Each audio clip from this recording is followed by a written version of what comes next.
ఇది Indus valley civilisation కాలం నాటి coin. ఇక్కడ ఈ చెట్టు పైన ఈ వ్యక్తి ఏం చేస్తున్నాడు? ఈ పులి నుంచి తప్పించుకోవడానికి చెట్టెక్కాడా?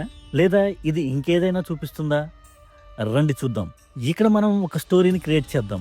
అడవిలో వెళ్తున్న ఇతను పులి అటాక్ చేయడంతో దాని నుంచి తప్పించుకోవడానికి ఈ చెట్టు ఎక్కి అక్కడ ఇరుక్కుపోయాడు.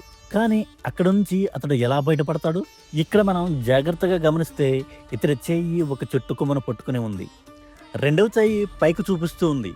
మేబీ అతడు దేవుడిని ప్రార్థిస్తూ ఉండవచ్చు. మరి ఆ తర్వాత ఏం జరిగింది?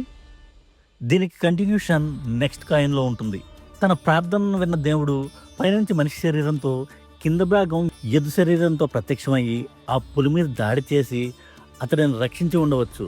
అంటే ఇది సింధు నాగరికత యొక్క దేవుడికి సంబంధించిన ఒక స్టోరీ అయి ఉండవచ్చు.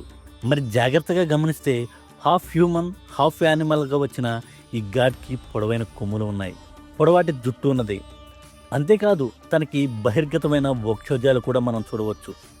అంటే తన ఒక ఫీమేల్ గాడ్. అంటే సింధు ప్రజలను రక్షించే దేవతగా ఆమెను ఆరాధించి ఉండవచ్చు. మరి దీనికి సంబంధించి మీరేమనుకుంటున్నారు?